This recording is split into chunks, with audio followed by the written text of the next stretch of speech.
We're rocking and rolling. So welcome everybody to the EverReflect official AMA for today. It's January 23rd, 3 days after launch. Been a pretty insane, intense 72 hours.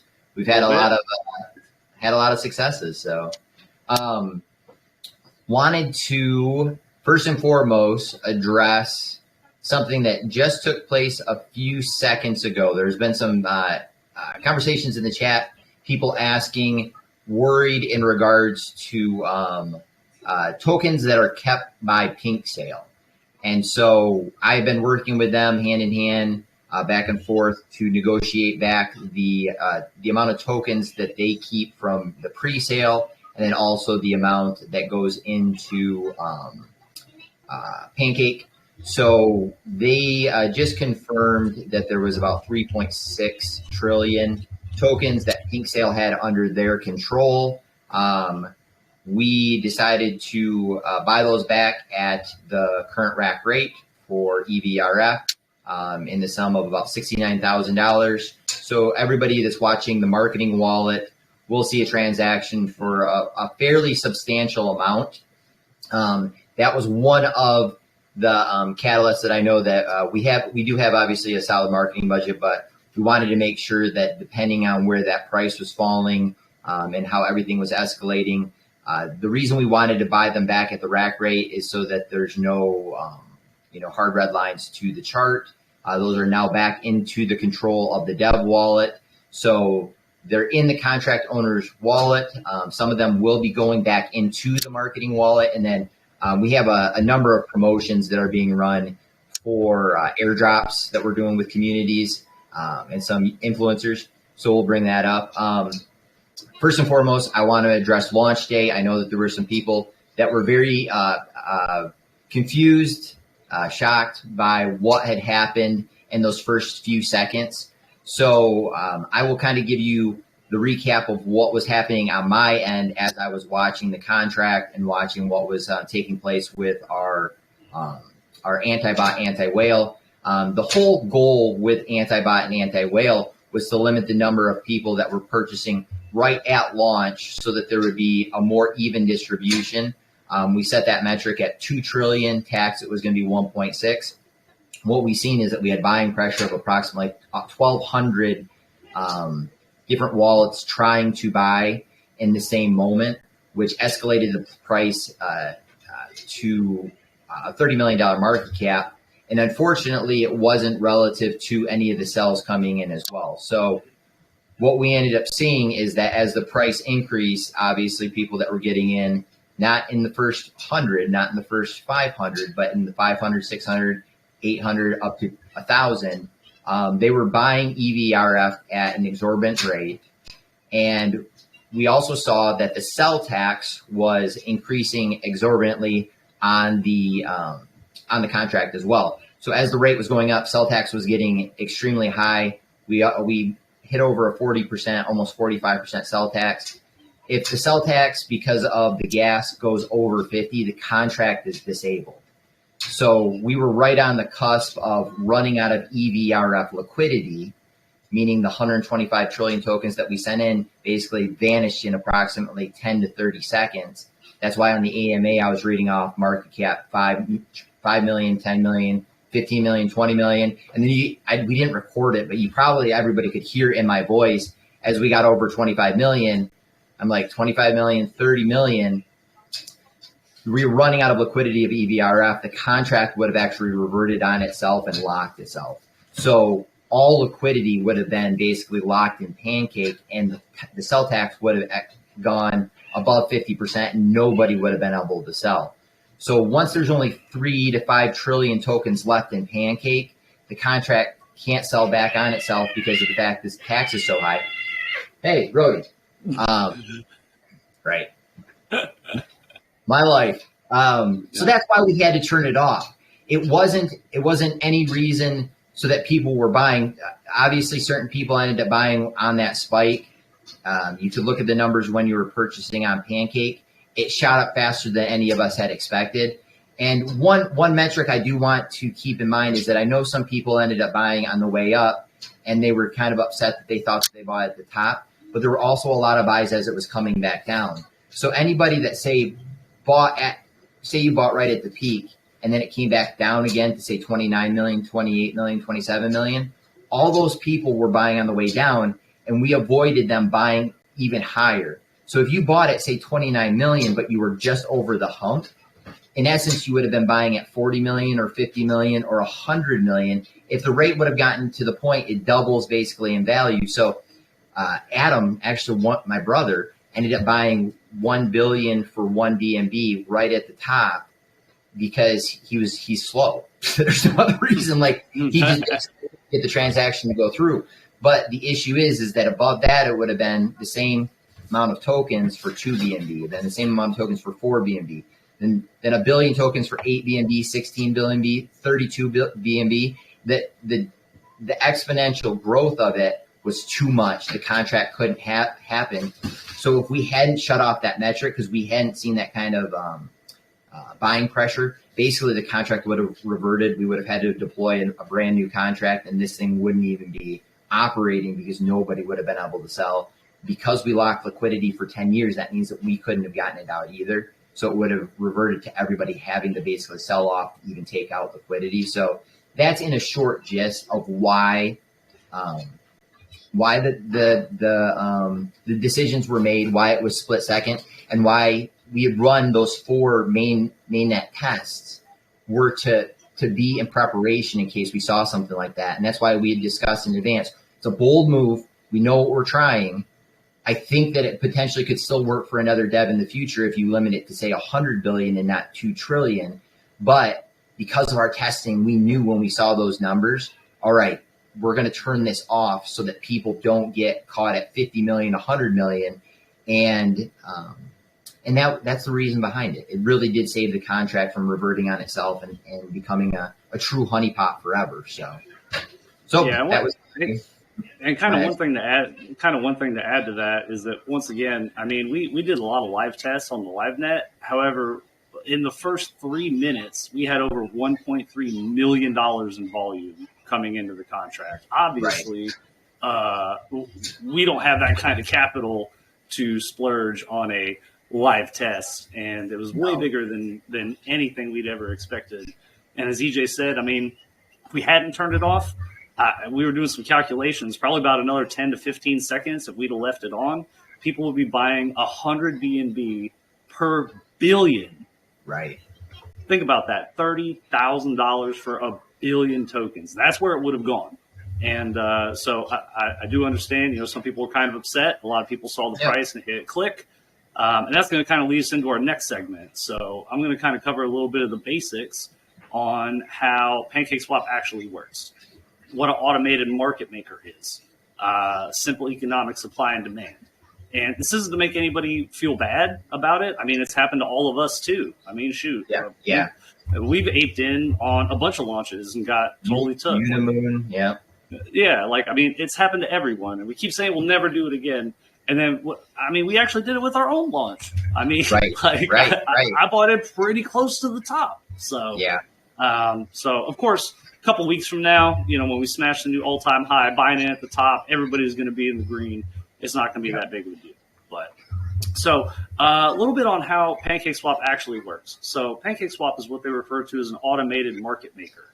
So to kind of, I guess, correlate it with the stock market in the United States, where there's people that sit around and they calculate the total number of shares for a stock that are available, and those people decide to set the prices. Right. Well, there's nobody sitting around looking at the liquidity of EverReflect and trying to decide what the price of the token is. PancakeSwap does that all automatically. So to go back to the beginning, we had 128 trillion and a half of liquidity in there. So as people continue to buy, the number of tokens available for sale goes down, which drives the price up. Think about it like if you run a grocery store, right, and you have 10 apples that you can sell, right? Price per apple is like $1. And you come in, and obviously the goal of any business is to make money, right? You don't open a grocery store to give away apples. So let's just say you come in and there's a line of door. There's 1,000 people waiting outside the door to buy your 10 apples. Black Friday trying to buy a TV at Walmart. Correct. Well, I mean, they only have a limited supply, but in this example, you got 10 apples, you sell the first apple for $1. Then you realize that somebody else really wants that apple, so you sell the next apple at $5. Then the next apple after that at $20. The next apple after that at $100. And whoever's willing to pay that price is going to get the apple. Right. So that's kind of how it worked with the contract. So we had zero control over the price that Pancake Swap dictated, being an automatic market maker based on the supply that was available, the demand to buy. And that's why it shot up. And once again, I mean, I've been in a ton of launches. Usually 100, 150K, 200K, in the first couple of minutes is a pretty good launch by most standards. But we had $1.3 million in the first 30 seconds. Right. We launched at 200,000 market cap, and within seconds shot up to 30 million. That's 120x. It's just that's a 120,000% increase, which once again, way more than we had ever expected before. Without a doubt. Couldn't even test it. I wish we could have, because then we could have found out. But and once again, we tried something bold, we tried something new, and it was working as intended. But the buy pressure, you guys, our community, were just y'all were super gung ho, and we appreciate that, So, but that's basically how it works. Another part of that is slippage. Right. So a lot of people are asking, what do I set the slippage to? And does that affect the taxes? So the tax that you pay for the token is part of the contract, and the slippage has nothing to do with one another. They're not correlated. All slippage is that the percentage of increase or decrease in price to allow your purchase to still go through. So if you're buying at 49% slippage, and let's say the price is $1, that means if the price goes from $1 to $1.49, you're going to buy at whatever price is in between that margin. You get in earlier, you'll probably get closer to $1. The blockchain processes your transaction a little bit later. You'll probably pay the $1.49. Right, just to keep the numbers simple, because we're working with a lot of zeros and all that. But hopefully that kind of gives you guys, some understanding as to why the buy price went like it did. Now, obviously, with 2,500 people trying to buy on launch day, if everybody wanted to get 2 trillion tokens for 2.5 BNB, we would need like 4 quadrillion tokens in supply to make that happen. And we sent 125 trillion-ish, and the numbers, the buying pressure was more than we ever even projected, because we didn't expect that there would be that many people actually on launch day ready to buy and ready with that much BNB. That's the other aspect of, when I've been in some of those launches like Unimoon, where I ended up getting caught at the top and ended up buying, maybe I would allocate 1 BNB or allocate 0.5 BNB. And that's, that's why we were on the video AMA or the voice AMA during the launch process, to kind of give like live feedback of like, this is how the contract's handling, this is what's taking place, and this is where the market caps up to. But that's a great explanation, H-Unit, because that's how it does work on Pancake, and it's how it works for every launch. Yeah, and it's every token, regardless. So, as supply goes down, price goes up. That's simple economics. So, but of course, if you guys have any other questions, or anything like that, we'll be happy to answer them for you. But now we're going to talk about the good stuff. So, all of the good things that we've done here in the last. There have been a lot of victories. 72 hours. 72 hours, yep, right? 72 hours. Have you slept? A little bit. Ever baby's coming down with a cold, I think. She had a fever last night, so I didn't sleep. Yeah, she's taking a nap. I really wanted to debut the onesie, so we'll see if she gets up here in the next little bit, so I can show everybody the cool stuff. So, but I think the biggest thing was 2,500 holders in one day. I've never seen a launch that has ever received that amount of holders. And once again, we want to thank you guys, the community, for that, because you guys believe in us and believe in the project, and want financial freedom and independence. So regardless of where you bought in on the launch, a couple of weeks from now, we all going to be laughing and on a yacht with a smaller yacht underneath with 2 jet skis on the back of it, eating caviar, drinking Dom Perignon. It ain't going to matter. We also posted a very impressive $7 million in volume in the first 24 hours. So everybody was probably going absolutely ham with the reflections. I mean, it was wild. That is the most I've ever seen anywhere. And once again, I've been a part of quite a few different tokens, a lot of reflection tokens. I mean, this thing just blew every single existing record. Yeah, I've never heard of a reflection token that's done a million BUSD, Binance Peg BUSD, in the first 24. Yeah, that's about 15%. 15% of 7 is about $1 million. Yeah, so good point. Yeah, you're good. Yeah.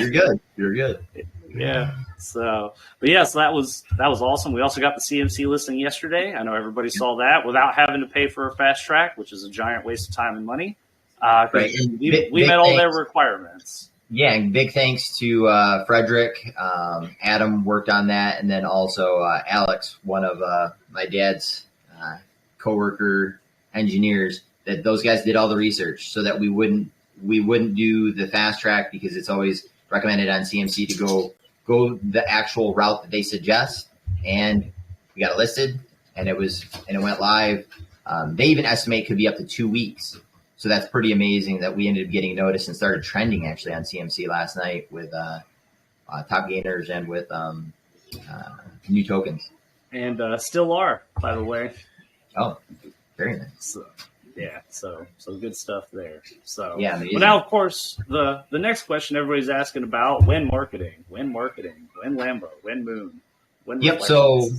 So now that we've actually handled the pink cell component of buying those tokens back, now we can actually really be more strategic with the marketing dollars and the budget that we have coming out of that marketing wallet. Just a quick rundown of what our strategy will be.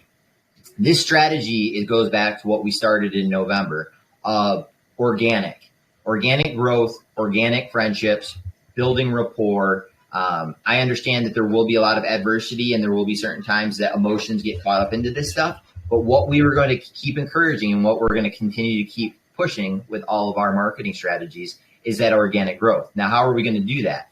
A lot of it will be giving back promotions to communities, not necessarily the major 50,000 subscriber communities, but we're going in-house to a lot of smaller crypto Telegram collections of people. So to give a rundown, we're running again the 50 billion meme contest within our Telegram. We're running ads starting on Monday via Coin Sniper, and Frederick is also working on CoinGecko ads, potentially starting someday Monday, Tuesday timeframe. What we had budgeted before would be, here we're going to spend $500. We're going to spend $1,500 because we thought the marketing budget maybe would get up to 30,000. Blown away with the amount of volume. So we're going to be upping those buys with Coin Sniper. We will be buying things via CoinGecko. We also have if the admins want to post it into the group now, we have 535, I think, press releases that have gone out since yesterday. Hitting Asia One, hitting Market Watch, hitting the Associated Press. And so we'll be pinning those in with all of the first day victories. We're also going to be on Newsmax. We're going to also be on Yahoo, all of those. We're running promotions with a number of YouTube influencers. One is our resident Dirty Mike, who's become a great ally and just a great friend of the team. So I would encourage anybody that if you see Dirty Mike's YouTube, he is doing a 10 billion airdrop giveaway. And we're going to be doing a lot of these 10 billion airdrop giveaways, which is approximately 250 or so. But as far as the equivalent, some people have asked, why aren't you doing 100 billion or why aren't you doing more? We're doing a bunch of 10 billions, and we're going hardcore organic. So with that, we're also going to be having a mobile trades video, looking at right around Tuesday that will release now that we've gotten the CoinGeckos and the CMCs taken care of, and that prices are now reflecting in Trust Wallet and in MetaMask. So mobile trades, if you guys know Chris, if you see his YouTube, super genuine human, super kind person, and super good at vetting projects. So that's why we've built alliances with him, and then he also has an alliance with Tango Crypto, and has become a part of that family. Even though they've always kind of been families, they had their separate things, but now they're the same as far as Discord. We have a promotion running via Twitter with Tango Crypto. The Tango Crypto Discord actually has a tier 2 level subscription, which is about $300 annually to be in that tier 2. You get some inside information. You get training and education classes from Old Coach. So we're going to be giving away 5 of those year-long subscriptions to Tango Crypto tier 2. We have a CoinGecko vote that's going to be running, and I know that we also have the Coin Sniper vote. We're also going back to the 100 billion airdrops. We want to keep this as organic as we have been, and we're reaching out to multiple groups. And so this is a kind of a question for the community for any recommendations or suggestions. We're all familiar with the big ones. We're looking at the smaller ones that aren't actually selling advertising. So some groups like Legit, some groups like Anti-Ruggers, we've reached out to, Blank Coin Funhouse, I probably shouldn't swear. Other groups that we're going to try to target, like the Real 100X.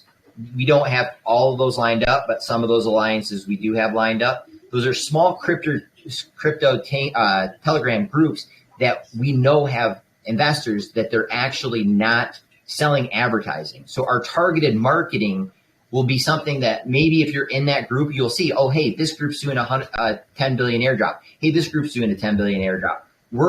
Our whole team for the last 72 hours has been reaching out to these contacts to bring in more core real users, or real holders, I should say, or just real good educated people, because that's still the goal of this community. That's still the foundation of this, the integrity, the transparency, what we're doing. We've said before that we will make mistakes. We're not perfect. But with that being said, we're also excited about everything that we have accomplished in those first 72 hours. We're extremely confident that the alliances and the rapport that we're building with some of these other devs and with some of these other Telegram groups is going to help spur on more of that organic growth. We'll still do the major stuff. We're always going to make sure that we're out there in the national press, that we're going out to the market watches, that we're getting into the mainstream media. But within the Telegram family, where everybody's like, where's the promotion? Where's the promotion? It's most likely going to be in those small core groups. So if you're in some of those small core groups, you might see the promotion. If we're not involved in a small core group, even if it's 20, 50, 100 people, but you know that they're all vetting projects, that they're legit as far as what they're trying to do because they're trying to avoid scams, let us know. Send me a DM with the name of the group, or if you're the owner of one of those groups where it's just core friends, that's what we're looking to find. One of the other things that we are going to be releasing today, which was designed by our resident Imperator, super, super brilliant man. Like, we have conversations quite often, and he talks about how he doesn't think that he can do certain things, and I'm blown away every single time he just sends me a message because it's beyond my capability of comprehension. But he has also developed an EVRF calculator for us, and so we'll be launching that and sending that out to Telegram today as well. So thank you to Imperator and his group of devs that have worked on that. So going back to what the plan is, strategic target marketing consistently. We're going to see promotions like we did yesterday, getting the listings to CMC. We're going to see the promotion like we saw with today, CoinGecko. We're going to see a promotion tomorrow where we're launching in a smaller Telegram group. We're going to see videos by, say, mobile trades on like Tuesday. Then we're going to do something with other AMAs and other Discords. It's going to be that consistent, nonstop, repeated marketing to target audiences that we're going to use those funds for, and what we're going to see over and over. We do have things that are, like I said, going out to Coin Sniper and going out to CoinGecko. With those types of ads, there's a lag period before you can send the ad, even from launch day, to get onto Coin Sniper, because we didn't know the amount of the ad spend. They couldn't get us in until Monday. So that is where we're at. We're currently putting those. And all of those, we're going to track the analytics to see what the ROI is. Because if they're bringing real humans into the Telegram or into the community, then we'll keep utilizing that. But just as marketing works, consistency is the key. And with consistency, some things will work, some things won't work, and we'll go back to the things that do work and just consistently do them on repeat. So. Yeah. And then another thing is that, we want to focus on the smaller groups because we know that the vast majority of people in those smaller groups are all real people. Like, right. I mean, when you do marketing in a big group with 30, 40, 50, 60,000 people, I mean, could they all be real? Sure. But right. I mean, just from past experiences, things that I've been on calls with, other calls I've seen, is that a lot of it's canned. A lot of it could be bots. Like, who are you really trying to get the message out to? Now, not to say that we're going to avoid those large groups, but right. we want to focus on the grassroots, small, organic investors. And then, that'll kind of spread the word in and of itself, in addition to any of the other marketing plans right. that we will come up with and release later on in the future. And that organic growth is going to keep spreading and what we're going to keep building on because of the fact that even if you're in a 50,000 person call group and you've spent $8,000, say, to do one AMA, logically, this crypto space, I say it over and over. I've been a marketing director for 20 years. I've been in large scale event planning. Strategic, consistent marketing is the way to go. Strategic, focused marketing on the Telegram groups that we want to get into. So that's why we're going to ask for the community's recommendations, not the major ones. We know about the major ones that are $8,000 for an AMA. That's not our target. We want they've already reached out to us anyway. So right. If you guys want to start your own group and you get over 20 people, contact us because that's the core. That is the essence and foundation of what EverReflect has been since November. It's what we're going to continue to keep consistently building upon. And whenever we end up getting into those groups, that's where we will build the rapport, and that's where we want to build the kindness, and we want to show the integrity of what we're trying to do with the foundation of this entire group. Yeah, so that's the marketing wrap up. So everybody that's been asking when marketing, we just gave you like 6 or 7 things that we're all doing right now. And also one more thing just to add to that is that when we set up these promotions or influencers or anything that we have to pay for, it doesn't happen immediately.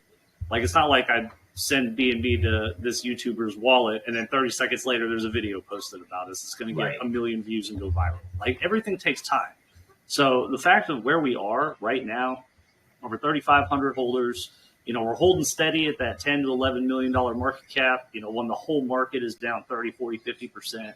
I mean, it just speaks volume to you guys. So, as they always say, diamond hands will prevail in the end. And when this thing turns around, like, this thing's going to blast off. We're going to pass right past the moon and Mars and all that. And it's a huge success to this community as far as, as top wallets. We're in contact with almost every one of the top wallets. And in addition to what we saw the market do in the last 72 hours, the strategic plan was to do this the end of January, thinking that maybe the market will have recovered. And we hit like the lowest days that we've seen for BNB in like 12 months.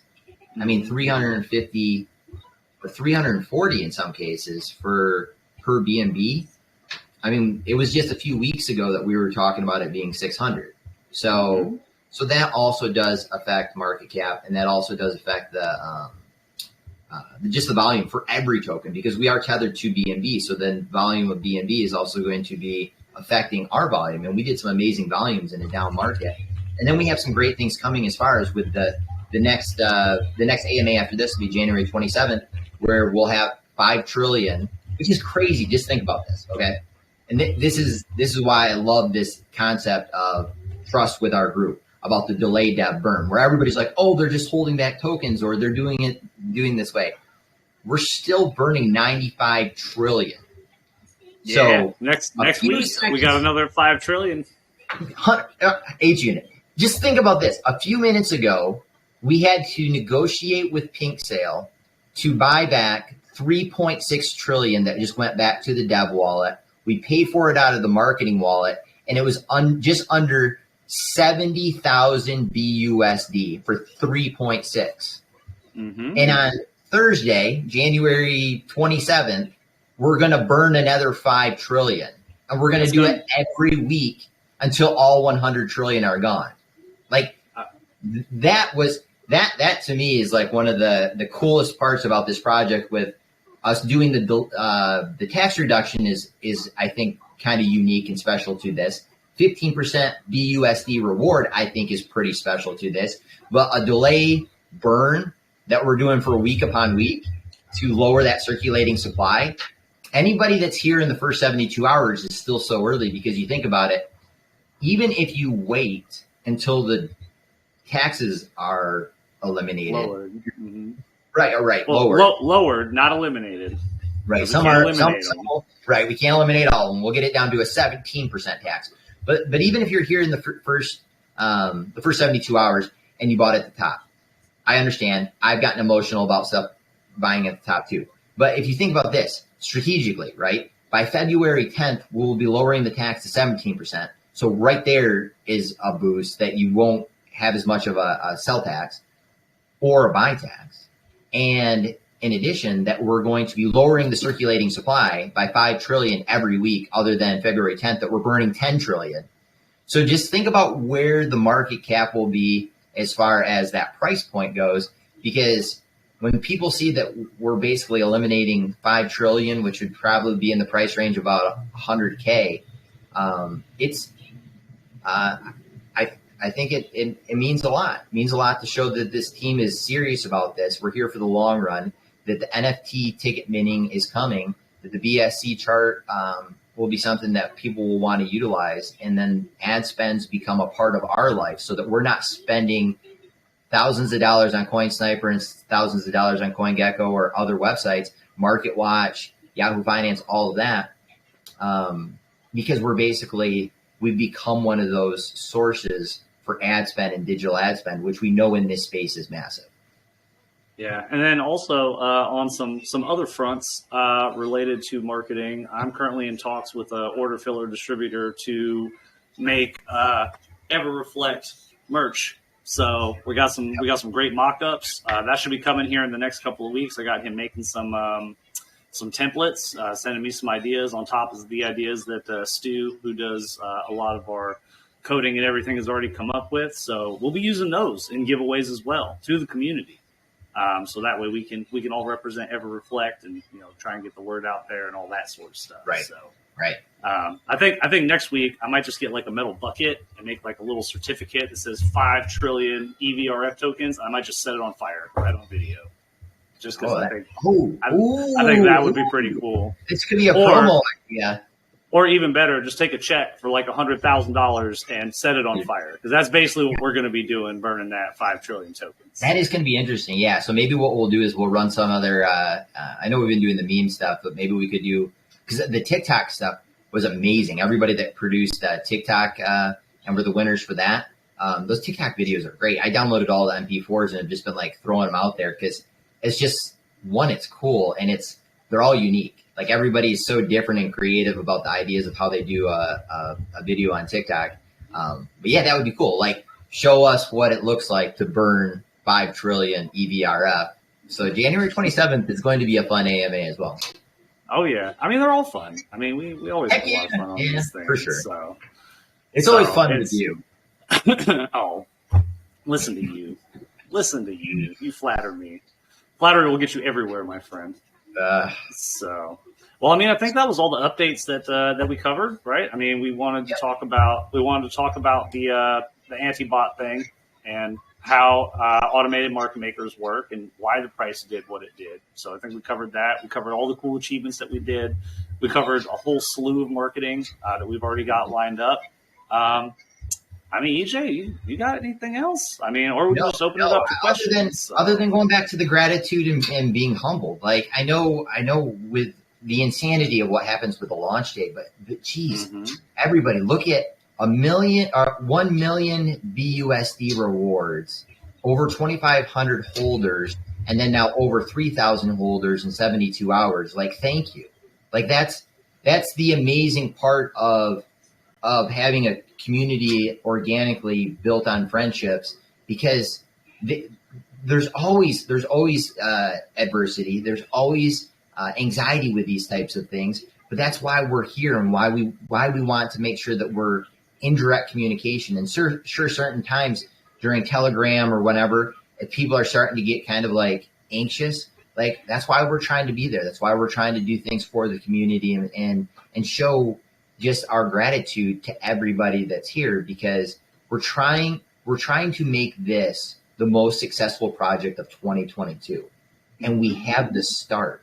Like, think that through in the concept of where, EGC is in 3 months. We've demolished every record in the first 24 hours. Like, that's why I brought this up.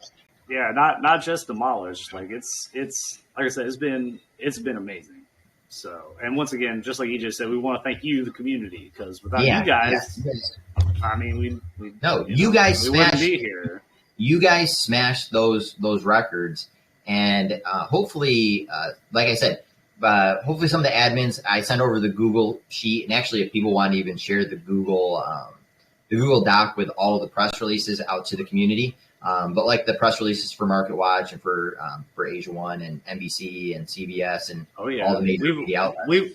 We've been dropping them.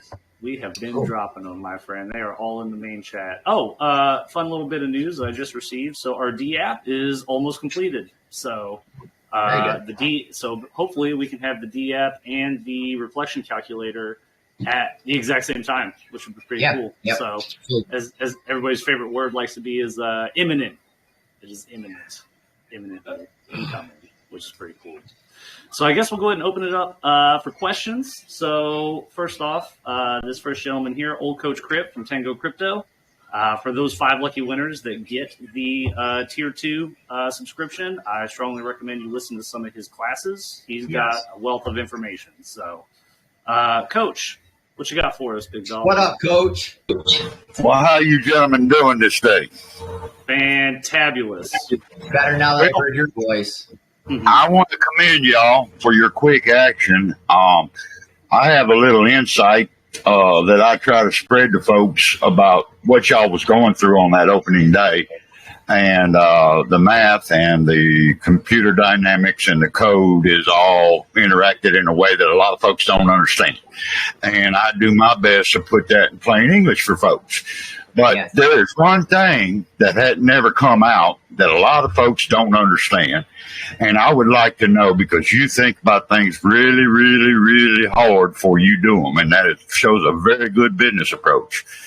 I would like for you to, one of my students, and it's kind of funny because he's older than me, but he is one of my students. And he pointed out to me prior to your launch that your LP might be too low. And I said, I'd looked into that. And I didn't have a chance to.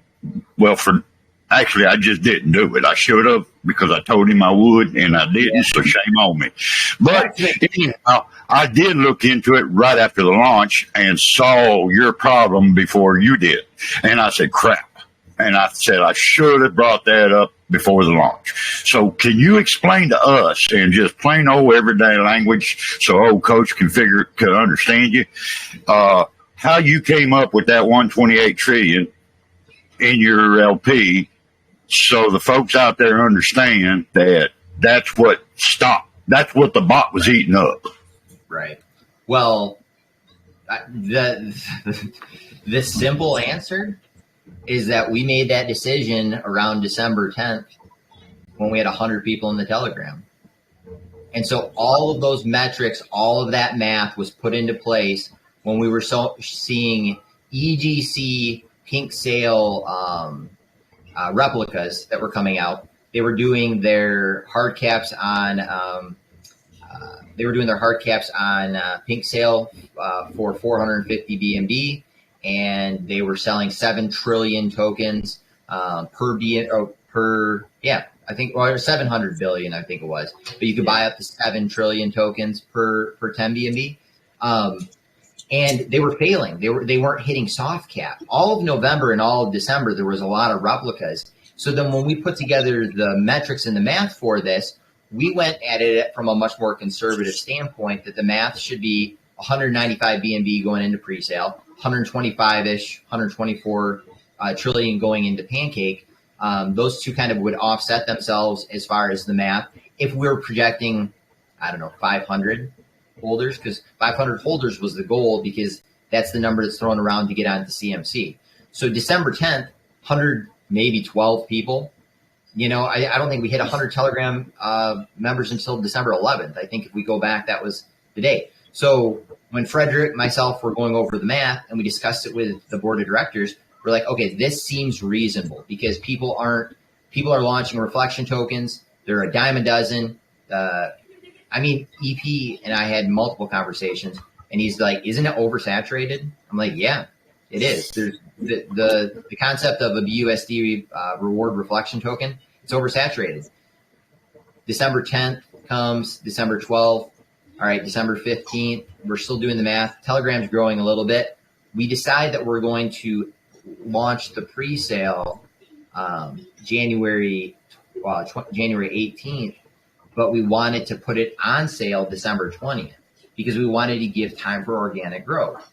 Even the pink sale devs told me I was crazy. They're like, you don't do this a month in advance. You do it a week in advance. Like, you dummy. Like, why would you do that? Well, we showed that we're doing a lot of firsts, and all of these firsts, we're learning a lot, and there's a ton of successes. And with every success and every risk that you take, there are going to be some failures. But like, go back to the Thomas Edison thing, right? 1,000 times did he fail to make the light bulb, but that 1,001, he developed the light bulb. That's what we saw with the math early on, and we put that in place December 20th. So from December 20th on, we were pretty locked. And that math made sense back in mid-December. Once we saw an explosion, and I mean explosion, in a down market of 3,000 people. We were over 3,000 people in the Telegram. And then what we saw with pre-sale, we knew there was an issue with the liquidity pool, but we didn't know really at launch what that number would be. Because even seeing pre-sale go as fast as it did in 11 seconds, and that there was 300 some people. In retrospect, again, because everything, you know, it's easy to be the backup quarterback sitting on the bench and saying what the quarterback did wrong. The anti-bot measures that we put in place, we probably should have done the math of, if we're sending 125 trillion and we knew that there was going to be, but you don't know how many people are going to be buying at launch. So say we projected that there was going to be 1,200 people. We were hoping for 500. So then you do the math of, we'll divide 125 trillion, you know, get it down lower. We offered the people that they were going to be able to buy up to 2 trillion, you know, taxed, and then that percentage would go back into the contract to sell back for reflections. But that's where the math came from. It's the organic growth that blew everything away, that is unexpected. And I'm still blown away, because even after seeing pre-sale on January 18th and seeing the rapid amount of, like, you know, I tried to buy pre-sale and I couldn't get in. Neither could Ace. You know, we were both actually on AMAs. We both lost as far as like getting in. We said it before that we were going to make this basically a starting line for everybody, and that everybody could get in. The starting line was still the same on launch day. It was still 800 billion per one BNB. That's the first buy. Now you put yourself in order of, in 3 seconds, if you go back to the transaction logs in BSE scan, there was approximately 1,000 to 1,200 of those in the matter of just 3 to 4 seconds. The blocks can't obviously handle it, as you know. And Coach, that's where it came from, is that the math was done December 10th. It went live December 20th, and we didn't know, people didn't know about us. So that month is, I would say, for any person that's looking to do a project, or if there's devs out there that are looking to develop, the organic growth model doing that works quite well.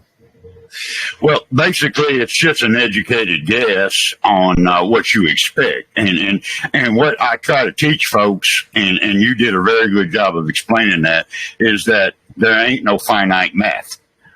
You can't say, I got this much BNB, I'm going to put this many tokens in that LP, because it doesn't work. You're just guessing. And you guys, y'all guys done a great job. I gotta hand it to you. You had a problem, you executed, you corrected, you moved forward, you handled a little bit of, how shall I say, dismay, because people didn't understand. The understanding is what caused the problem. It ain't what y'all did. Y'all did the right thing. And I'm very proud to be associated with you guys, especially now that y'all did something very, very nice by giving away, year memberships to listen to an old cowboy just run his mouth. I just can't picture nobody wanting to pay a whole year to listen to old cowboy run his mouth, and I'm very, very, very humbled by that. So thank you very much. Well, old cowboy, and you're more expensive than Netflix, so you're definitely worth it. And that is another one of the staple foundations, kind of the codes of this group, is that we want education. We want people to be able to understand why things happen on the blockchain, and you do an amazing job of spreading education, and we appreciate that. So the more we can spread the education to solid groups like Tango Crypto Tier 2, we're going to keep pushing it.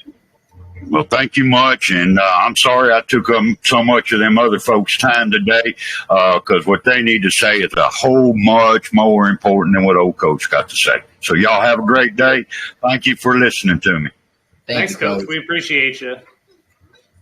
All right. Good insight from old Coach Crip. So, all right. Let's see. Dave, what's up, bud? Hey guys, what's happening? Hey, what's up, buddy? Good to see you. I just wanted to check on my dudes, make sure you guys are like hydrated, you've gotten some good rest, you've taken your supplements to make sure your energy levels stay high. I know you guys have been through the ringer in the last few days. I even got in trouble for congratulating you on Twitter. A bunch of people were like, "What are you congratulating?" You know how it goes. What? Right? We had record days. I know, records. Hey, listen, there's two sides on every coin, boys. You know how it goes. But I just wanted to say how much I appreciate you guys, and thanks for putting this together. I know there's a few folks in our tier 2 that have shared some very special stories. Some of them made during your launch day. Some of them made as much money as they make in a whole year at their job. So you guys are responsible for changing some lives. And I just want to pass my gratitude and my appreciation back over to you guys for being such instruments of change. And you took a big risk. Yeah. You went for it. It didn't go the way you planned, but you did a fantastic job of handling it. Like Coach said, I love and appreciate you guys, and I can't wait to see what the next 3 years are going to be like after these 3 days. Appreciate that, Tango. Yeah, we do. And we're not going to stop. Like, you guys see our personalities. We are on here every week. We're going to take more risks. Like, this has been announced for 3 months in advance leading up to you guys getting to know our personalities and getting to know the strategy, what we want to do. This won't be the only one. And if that scares some people, completely understand.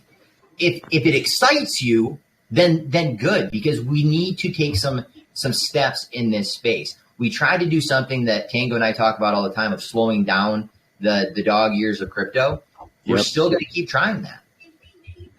Yeah, I spent a little bit of time this last week in the Tango chat, and just hearing some of these stories, from some of the guys. Like, it made my eyes sweat a little bit. I'm not gonna lie, I got a little teary eyed. So, just the fact that we're changing so many people's lives with what we're doing is amazing. So, and that's something we want to hear from you guys about. How did buying EverReflect change your life for the better?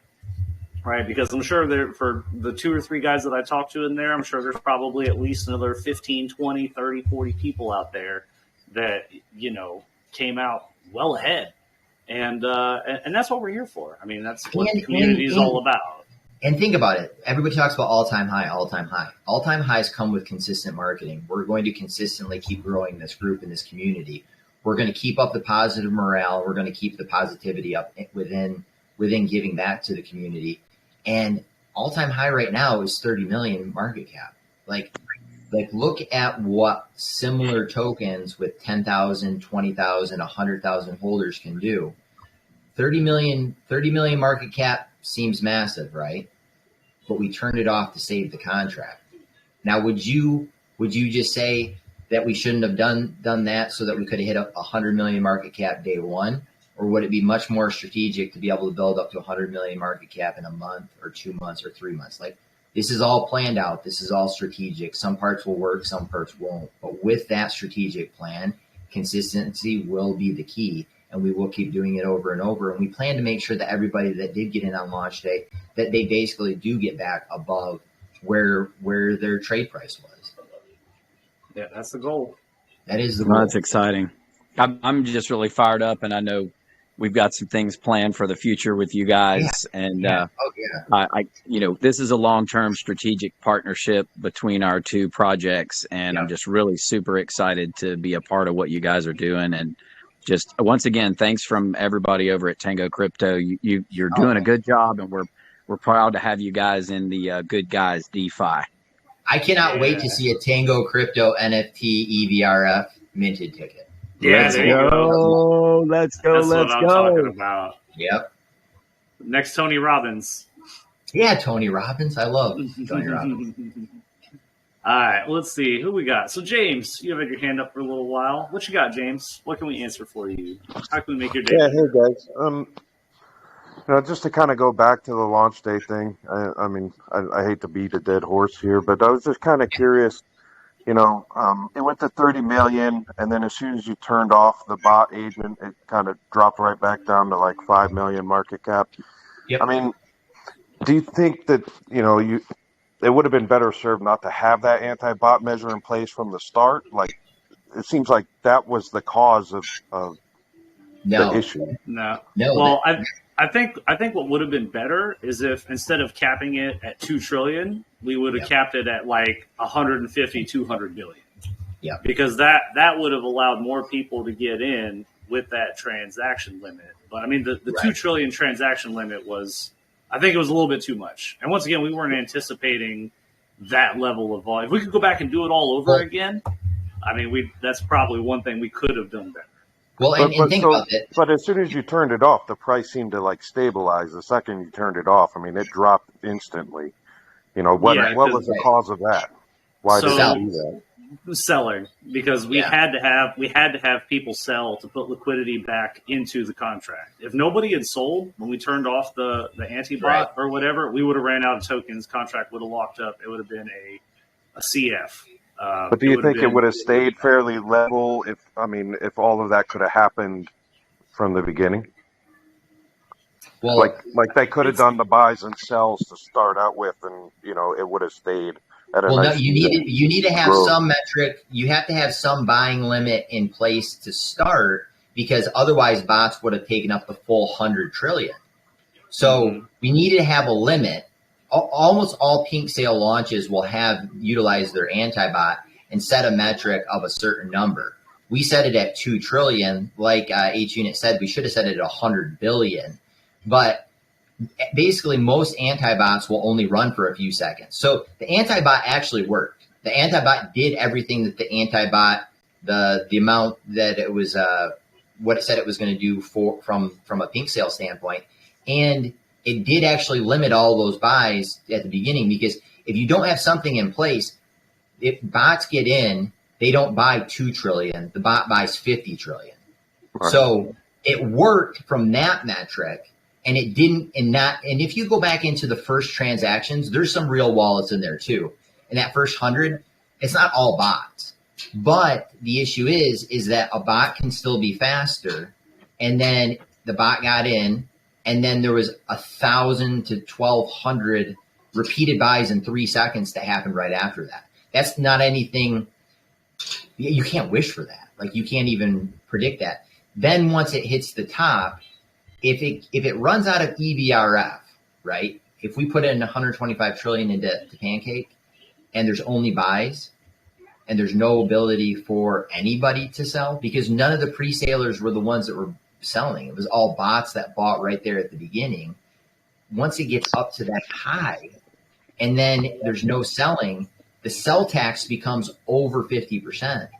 The contract reverts. It becomes a honeypot, locks liquidity, which we've already locked for 10 years, meaning that nobody can sell because sell tax would be over 50%, probably spike up to 80%, and then it's done. So every BNB, think about this. If we hadn't turned it off, everybody that bought BNB at the very top, it locks. The BNB stuck there. I can't even touch it because we've locked it for 10 years in liquidity pool and nobody can sell. So I think it was definitely a good thing you guys I was freaking out, my friend. Like, if you guys could, I wish I had a camera of me while I was like sweating bullets of watching that, because I was watching honeypot detectors with cell tax and I saw it spike to 40%, and I knew over 40% that was really bad. Then I was reading off the marketing transit, so I had 3 computers going, and then I'm on the contract watching it as it's going up. So I understand people. There's emotions that are involved with this, and I can completely understand being pissed off at me. Get it. Completely understand. But from a full integrity standpoint, it was everything I could do to make sure the contract didn't revert, so everybody's BNB was going to be locked there at 50 million market cap with a tax that you can't sell and you can't get it out. That was my worry. Yeah, and once again, I mean, if we could go back and do it all over again, we would have made it much more smooth. But I mean, 100 billion, I'm still at a loss for words on just how many people were diving right in at the beginning. Once again, when EJ set this up, I mean, we were shooting for 500 holders on launch, and we did 5 times that. So that wasn't by design. We didn't do it on purpose. I mean, we made a mistake. Well, and going back to what Coach said, James, Coach was right. Whoever was in Coach's group was like, that liquidity pool is too low. And the price, even like with our pre-sale at 2 BNB per for 2 trillion, that was too high. I mean, all of that was retrospect. We should have lowered prices on all of that stuff. But that's the price that you run thinking you're going to get 500 holders. That's the math that Frederick and I came up with. We literally, on December 10th, we're like, I don't know if we can fill 195 BNB. I'm like, me either. I'm like, we're seeing pre-sales fail after fail, not hitting a soft cap of 100 BNB. And we blew through it in 10, 11 seconds. So I apologize, and I take full responsibility. Setting up expectations. I did try to say on the AMAs earlier that if there's anything that goes wrong with Antibot, that I will disable it. I know that some people maybe didn't hear me say that, but it was for the good of the contract long term, and that's really what it was. Yeah, I mean, I agree. We probably could have hyped that up, or not hyped it up, but we probably could have mentioned that a little bit more firmly, and that would have prevented a lot of the surprise aspect, with the launch. So, I mean, like I said, for a first launch, not too bad. I mean, like I said, we could do it all over again. It would be much different. But unfortunately, nobody has a time machine, and if we did, I'd happily use it to go back and make these adjustments. But we learned a lot, Yeah, but moving forward, I mean, we got a stable base of holders. We have a stable price.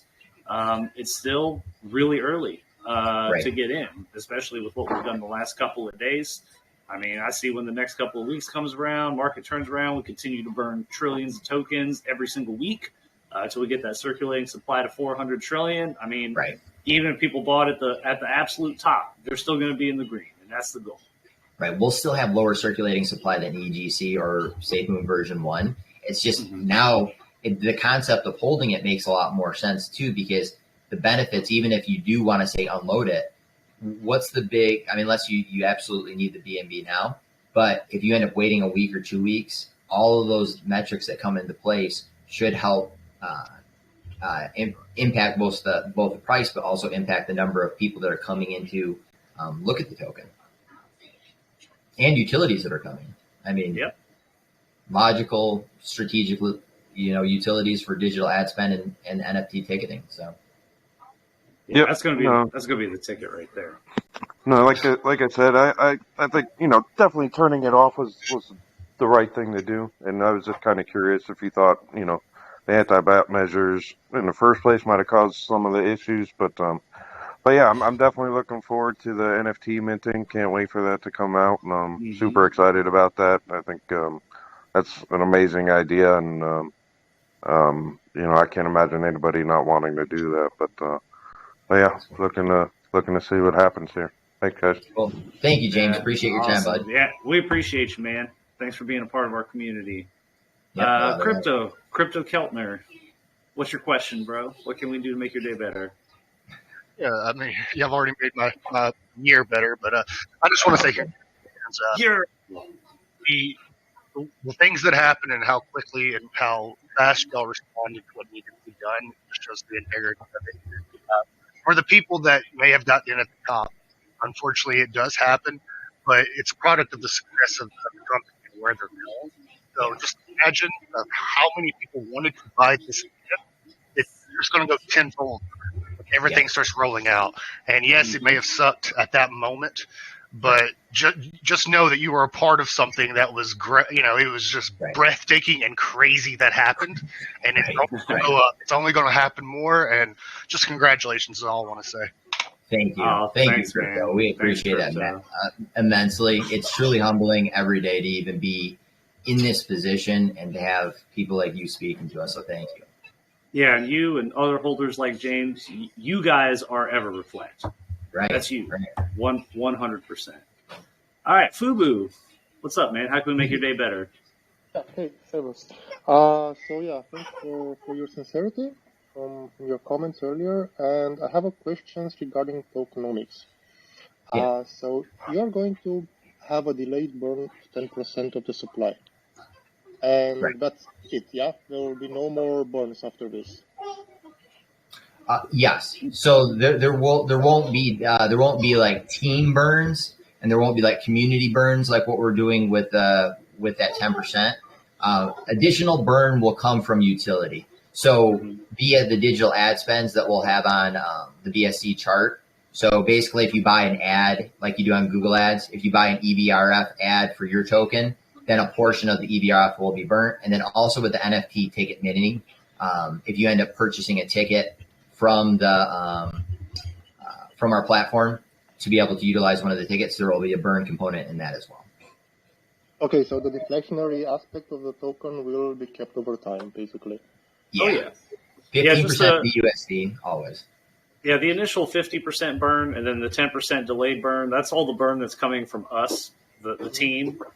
Using the utilities will also increase the burn to further decrease the supply, so the deflationary aspect of the token stays in place. 400 trillion, that's just going to be the starting, and then once utilities get released, it'll go down below that, which will, of course, less tokens in circulation, higher price, higher market cap, all the things that people want to see when they look for a long-term investment.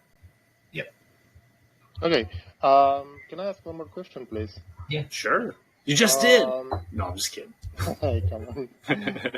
You have there an asterisk like you must hold minimum 1 million EverRF to get reflections.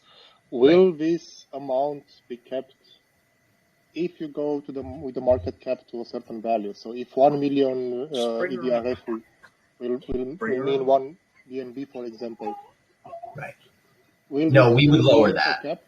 Okay. No, I would certainly, we would definitely lower that metric so that if or maybe I should say when the price ends up increasing, if we're seeing that it's an exorbitant price, say it's over 0.01 BNB, like if it's over $5, let's say, to buy 1 million EVRF utility tokens, we'll lower that number. We can lower it down to 500,000. We can lower it down to 100,000. We could lower it down.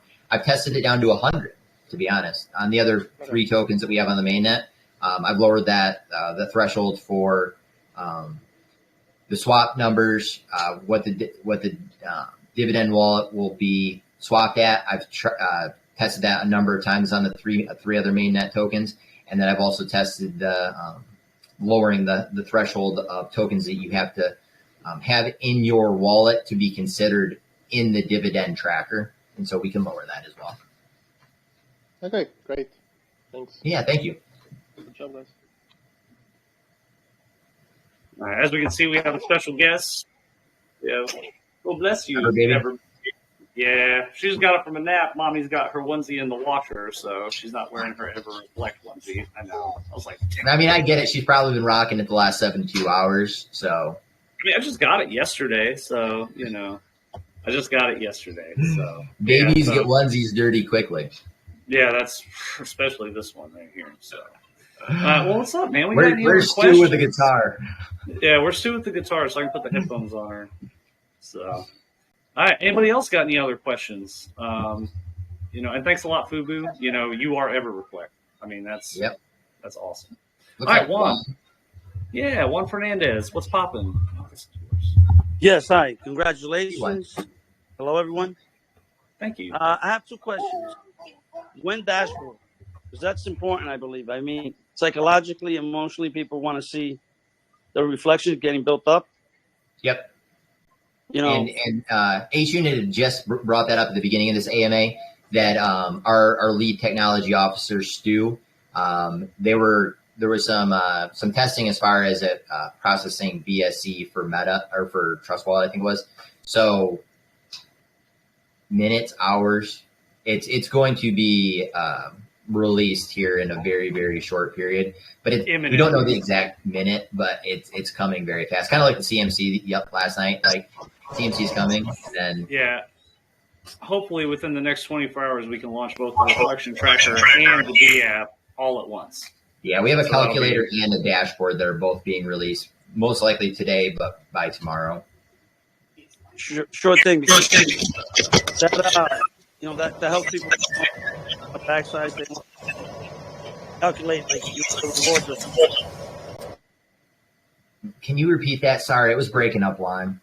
I was just saying that, yes, that would be great.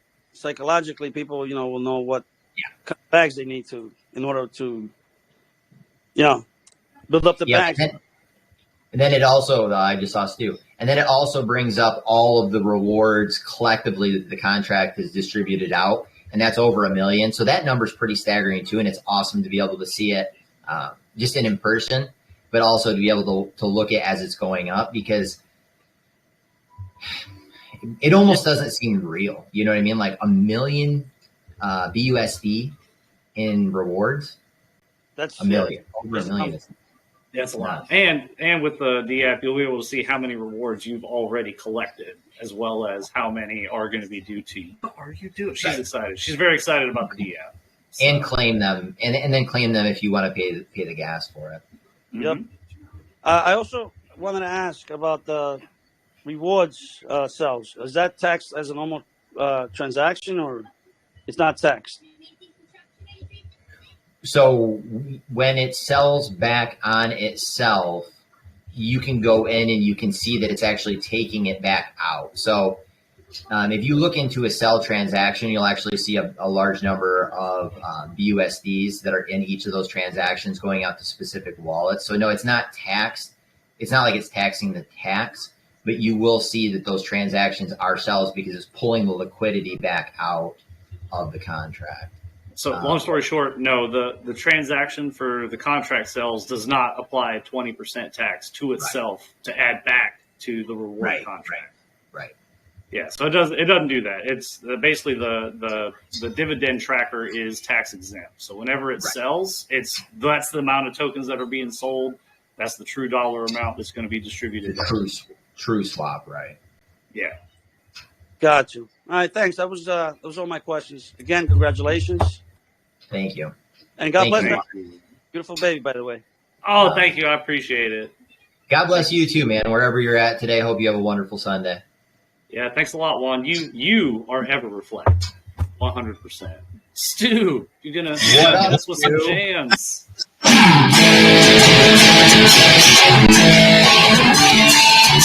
Anyway, I want to tell everybody about the D app. It's done. I need a little bit from Eric here, a credit card for an SSL. I'm just moving it over to a better platform for us. It's built with some third-party stuff, which I don't like. I also have another dashboard that's all proprietary code to us, which is way better. But we waited long enough. So I'm getting the domain name for us pushed over now so that we can give people an EverReflect IO address to get to the calculator, and it'll be on the website and things like that. So I think we'll probably release it today whenever we talk about it and finally just launch it. Hell yeah, dude, that's great news. Great news indeed. There's a calculator, a swap, a reward function. If there are any bugs, please let me know. I know we have a big crowd here, and no matter what I do, it's always kind of dangerous launching something. There's user error involved along with everything else. So. Oh, no. Oh, stop. So anyway, I just wanted to let everybody know that the long-awaited D app will be up today. Beautiful. Cool. Excellent. Yes, that is excellent news. Thank you so much for joining us, Stu. No problem. Baby still loves your shredding, so. Yes. I tell you what, my guitar loved my EverReflect wallet last night. That was nice. Jesus, is that a new guitar paid for with reflections? No. That'd be pretty cool if it was, though. It is a new guitar, though. Oh, nice. I collect them. I got a bunch. This is a Joe Satriani one from Japan. Oh, nice. Joe Satriani. Yeah. Freaking I awesome have no guitar. idea what that means, but it sounds so impressive. You don't know who Joe Satriani is? He's good. This one's odd for a Satriani because it's got a fixed bridge. Meaning it's got no whammy bar. Yeah. But this thing can fall off the back of a truck and stay in tune, man. I can't believe how well it stays in tune. So. This is better, man. You can.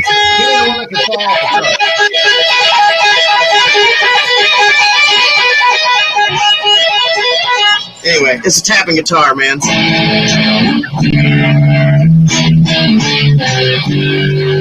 Now, baby. Yeah, rock it. Anyway. All right. Thank you, everybody. Thank you, Stu. So, if you need me, I'm listening. Well, I was going to say what we'll do is I think we can wrap up this AMA. We've definitely gone over the hour like we always do. I will get in touch with Stu to make sure that we register that domain for the .io app, and then we will release that today. So thank you, everybody. Thank you for the kindness. Thank you for the community. Thank you for putting up with me still. Like, there's so much of this that was split-second decisions. We hit some amazing metrics and some amazing numbers. Take a look at those press releases, especially the one that Market Watch that just highlights all of those massive successes in the first 24 hours. And like I said, we're going to have so many things lined up that everybody might not see it directly because it might not be like where you're currently at, but we're consistently pushing this out to smaller groups, greater and greater media outlets. And that's going to be the name of the game: consistency. And a ton of airdrops too, because like I said, we just bought back, just under 70K of EVRF from the pink sale. So anybody that was concerned about that is now in our dev wallet. It'll be going between dev wallet or marketing wallet and airdrops. So pretty awesome stuff. Very exciting. So once again, yes, thank you to all of our amazing community. Every single holder, every single perspective holder, you guys are EverReflect. So like EJ always likes to say, this is just as much your project as it is ours. Yeah, so it's the truth. It is. The token doesn't make the community makes the token. It's not just a slogan. It's truly what we believe in our hearts, and that's our mindset. And we're pumped because we'll be able to meet back up on the 27th in just a couple of days, and we can lower a tax by 1%, and we can burn 5 trillion tokens. Pump like this chart. That's what I'm talking about. Woo, good stuff. All right, everybody. You guys have a great day. Thank you, H. Yes. As always. Pleasure. Bye, ever baby. Bye. Bye. We'll see y'all later.